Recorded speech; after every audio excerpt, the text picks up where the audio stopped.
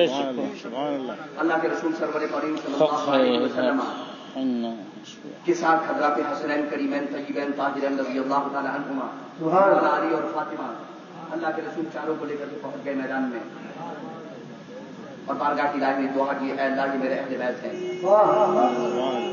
اللہم ہؤلاء اہل بیتی، اے اللہ یہ میرے اہل بیت۔ اور اس کے بعد اللہ کے رسول نے فرمایا کہ آؤ، گڑ گڑا کر اللہ سے دعا کرتے ہیں، پھر ایک دوسرے پر اللہ کی لعنت ڈالتا ہے، اسے ابتحال کرتے ہیں، گڑ گڑا کر کے دعا کرنا اور پھر ایک دوسرے پر لعنت ڈالنا، یہ مباہلہ ہے۔ اللہ کے رسول نے فرمایا آؤ میدان میں۔ نجران کے نصارہ کے پادری نے کہا، جیسے ہی نصارہ آگے بڑھنے لگے تو اس نے کہا کہ خبردار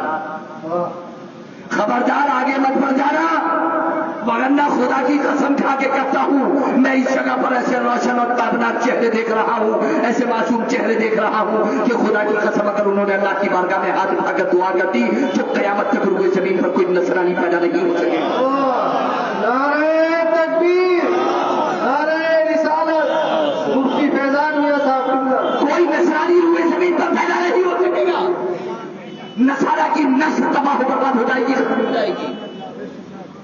ہر چیز آگے مت پڑھنا۔ اللہ کے رسول سرور کریم صلی اللہ علیہ وسلم اسلام کو فتح حاصل ہوئی۔ یہ دلیل ہے ان لوگوں کی جو یہ کہتے ہیں کہ اہل بیت سے مراد مولا علی، فاطمہ اور حسن و حسین رضی اللہ تعالی عنہم اجمعین ہے۔ اب آ جائیے، ہم پھر واپس آ جاتے ہیں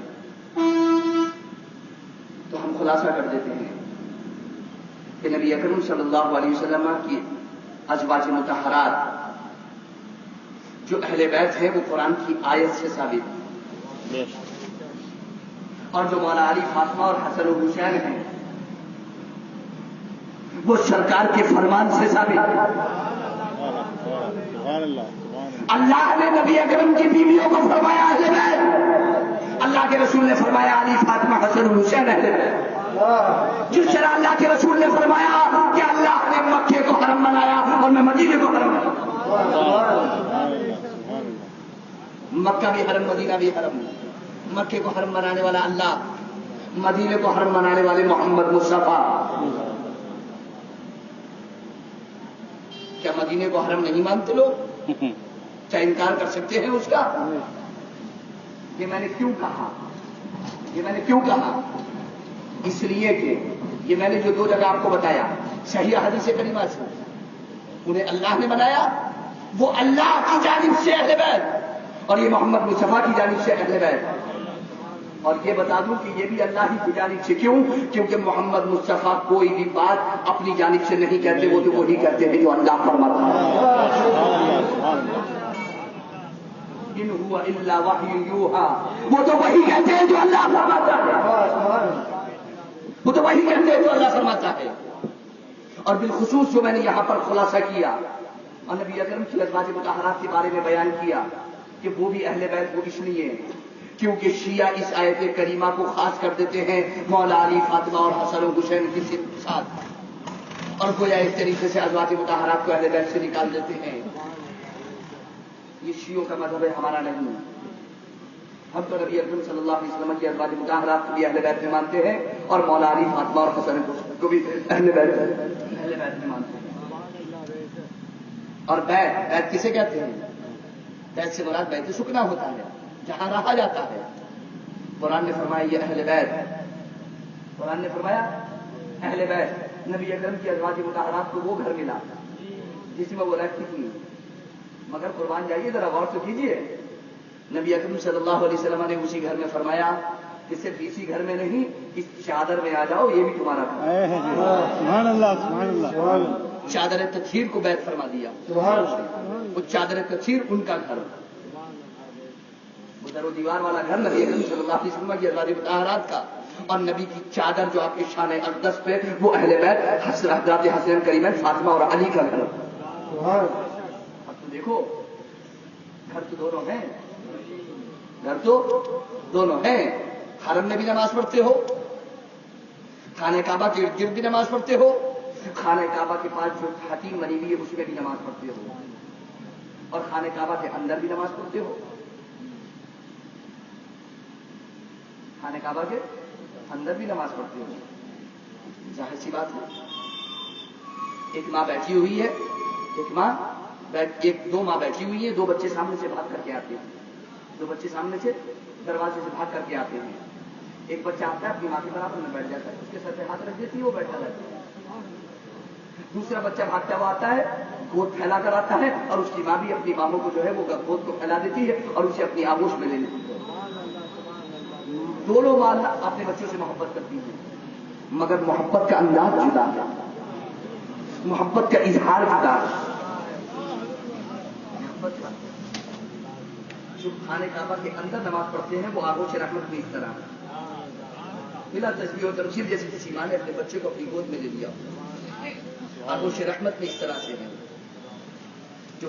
جو چادر تطہیر میں ہے وہ بھی آغوش رحمت میں ہے, آغوش رحمت میں ہے. غرض یہ کہ شیعہ حضرات جو کہتے ہیں وہ غلط ہے. علامہ سید نعیم الدین مرادآبادی, بلکہ ان سے بھی پہلے حضرت شیخ عبدالرحمٰن سیدی رحمۃ اللہ تعالیٰ علیہ اشیاء علامات میں فرماتے ہیں اہل بیت جو شائع زائع اور مشہور ہیں وہ یہی چاروں. علامہ سید نعیم الدین مرادآبادی فرماتے ہیں حرم سرائے میں جو بھی رہتے ہیں, چاہے وہ بیت نسب کے ہوں چاہے بیت سکنا کے ہوں, وہ سب کے سب ازواج مطہرات ہیں. نبی اکرم کی بیویاں بھی وہ اہل بیت ہیں, نبی اکرم کی بیویاں ازواج مطہرات بھی اہل بیت ہیں, اور مولا علی, فاطمہ اور حسن و حسین بھی اہل بیت ہیں. حتیٰ کہ ایک موقع پر خندق جب کھودی گئی مدینے میں تو اللہ کے رسول نے فرمایا سلمان منا من اہل البیت, سلمان ہم اہل بیت میں سے ہیں, سلمان فارسی بھی اہل بیت ہیں. مگر اس سب کے باوجود جو نسل مصطفیٰ چلی وہ حضرات حسنین کریمین طیبین طاہرین رضی اللہ تعالی عنہما سے چلی. شیخ محی الدین ابن عربی رضی اللہ تعالیٰ عنہ فرماتے ہیں قیامت تک آنے والے تمام سادات کرام, تمام اہل بیت اطہار, تمام لوگ جو ہے وہ اہل توقیر و تعظیم ہیں. ہم تمام حضرات کی تعظیم و توقیر کرتے ہیں, چاہے ازواج مطہرات ہو, چاہے مولا علی, فاطمہ, حسن و حسین ہو, اور چاہے نبی اکرم صلی اللہ علیہ وسلم کے گھر میں رہنے والے آپ کے خادمین ہو, چاہے سلمان فارسی ہو. ہم تمام اہل بیت کی تعظیم کرتے ہیں, حتیٰ کہ ہم تمام صحابہ کی تعظیم کرتے ہیں. ہمارے تو علماء اہل سنت نے فرمایا, اعلیٰ حضرت نے فرمایا کہ صحابہ کی تعظیم فرض ہے, ان کی تعظیم فرض ہے, ان کی شان میں آپ گستاخی نہیں کر سکتے. اور اہل بیت اطہار سب جو ہے وہ مولا علی, فاطمہ, حسن, حسین سب کے سب صحابہ ہیں.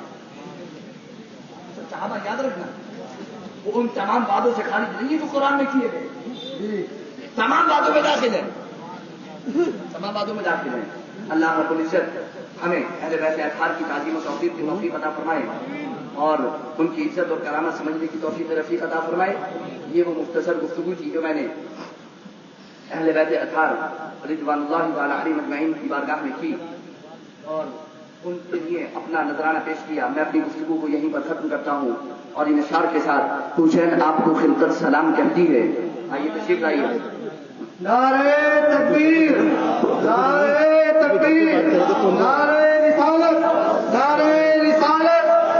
حضرت مفتی آصف اقبال صاحب قبلہ، حضرت مفتی سید آصف اقبال صاحب قبلہ.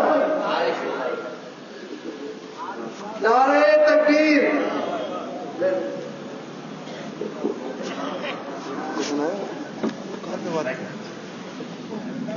میں بس اپنی گفتگو کو ختم کرتا ہوں.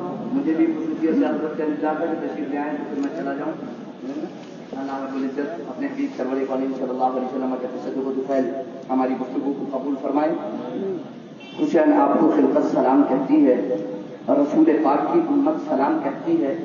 امین غیرت آغوش فاطمہ کے حسین عظیم ماں کی اموت سلام کہتی ہے. عظیم ماں کی اموت سلام کہتی ہے.